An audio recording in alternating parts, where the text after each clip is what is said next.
Hi everyone, thought I'd do a quick update on my Series II Land Rover that you can see behind. I've been out on it this morning, and when I came back there was quite a lot of water escaping from the radiator, the overflow pipe from the radiator, and it's idling quite fast, and so I think maybe just that fast idle was enough for it to overheat a bit and spew out some fluid. So I'm just going to try and adjust the idle speed. It's got a Weber carburetor, so I'll just adjust the idle speed on that. And see if that sorts it out. Keep an eye on it. Also thought it's a good opportunity to show you the slightly odd modification to the front end of this Series 2, where the whole the front wings and the bonnet lift up, not just the bonnet, for access to the engine bay.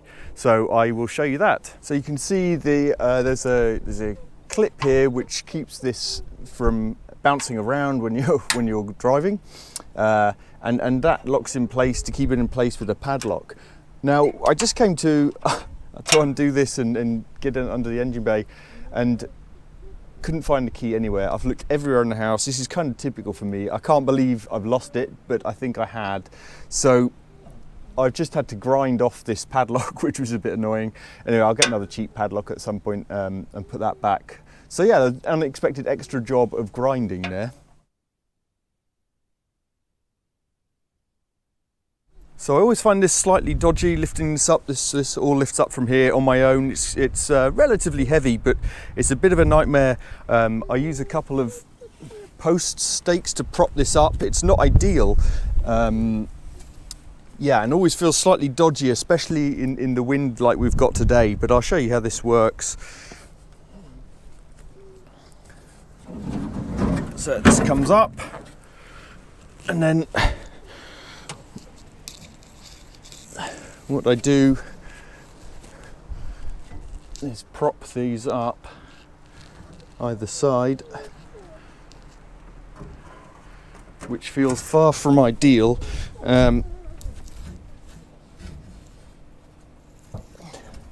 So let me know if I'm doing something really wrong here, but I don't see any other way really to prop this up.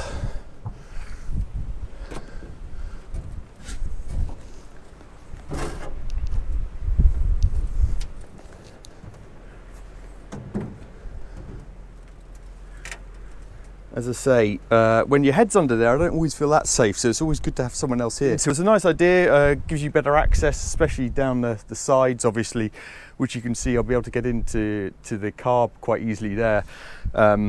Just doesn't always feel that safe, but there we go. So you can see some fluid that's come out of the cooling system there, the kind of overflow pipe. Not too much, but I wonder if that's actually a symptom of, you can hear probably running a little bit fast. Now she's got warmed up. So, got a Weber carburetor and obviously aftermarket air filter. So I'm just going to adjust the idle speed, just slowly adjust it with this screw on the side of the carburetor.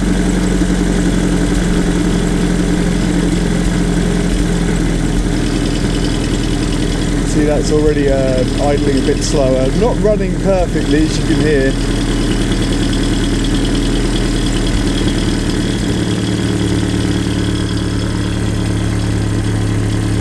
To be honest, I think people usually say kind of 600 to 800 RPM or so on these 2.25 petrols. I'm not entirely sure.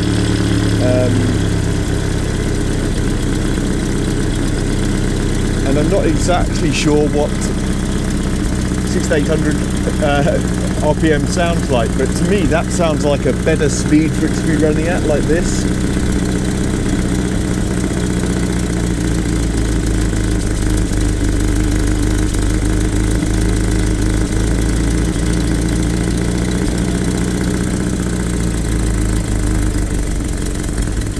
Oh, no, that's too much, obviously, and stalled.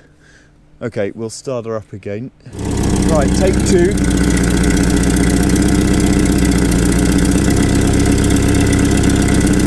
Speed that up slightly so she doesn't stall again. So that sounds better to me. Not running quite as fast, also not now nearly stalling. Grateful for your thoughts. Is this running about the right speed?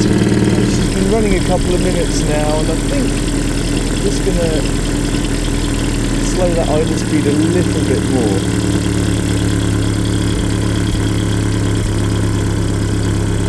That's better, I think. Okay, I think I'll leave it at that. As I say, grateful for your comments. I'll see when I take her out next if she drives a bit better with that adjusted idle speed.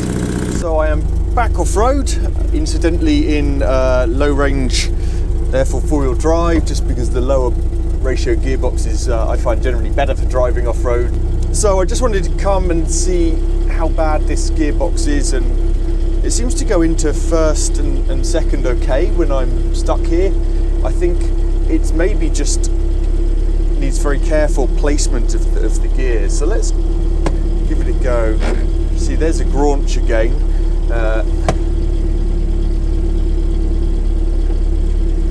Yeah, if you do it slowly and carefully, it's okay. So let's see.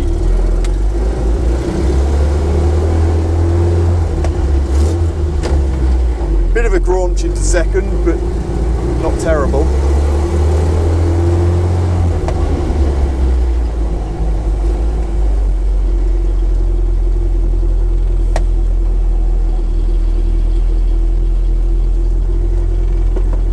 Yeah, I think it could be this, as I mentioned, the clutch pedal sticking a bit. It's the return that's sticking, but I wonder if, you know, it's also sticking and not fully depressing, and maybe the clutch is still marginally engaged sometimes when I think I have my foot on the clutch, and perhaps that is causing this gear change, like inability to get into gear very easily without this graunch, even at idle speeds.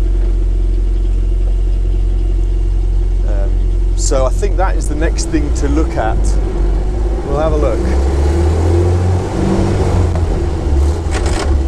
Yeah, you see that's quite a graunch. And my rev matching probably isn't the best, I'm sure you'll tell me. So I'm just heading home now. One last thought before I go is, I realised when I was filming, I got out and I could see that the brake lights were on. Even though I wasn't in the car, the brake pedal wasn't depressed. And so I've just had a look and realised that the return spring on the brake pedal is really floppy and loose, obviously just old. So that needs replacing, because it's I'm not sure whether it's actually engaging the brakes or just enough for the brake lights to come on. So I'll replace that. I'll also replace the clutch one. I don't think that is the problem with the clutch returning. It could be a part of the problem, but the clutch pedal feels different. It's extremely stiff, and as I mentioned, I'm not actually sure if when it's depressed it's actually fully disengaging the clutch. So I need to look at that. That'll be next on the to-do list, I guess, on the long list as ever. So thanks very much for watching, everyone. Really appreciate all the comments. There's a wealth of knowledge out there, and so yeah, really appreciate any feedback and comments, and if you like what you see, please do subscribe. Thanks very much. So having got back from my drive and just been talking about how bad the gear changes and the clutch are, I thought I'd just have a quick look and see what I could see, and to be honest, it's a bit of a mess under here. So, you know, look, none of this is even this on which I guess is housing for the clutch master slave. It isn't even screwed in. It's a real mess. I've just taken the caps off these, expecting to find no fluid in them, given the state of everything around here, as you can see. Yeah, look behind here.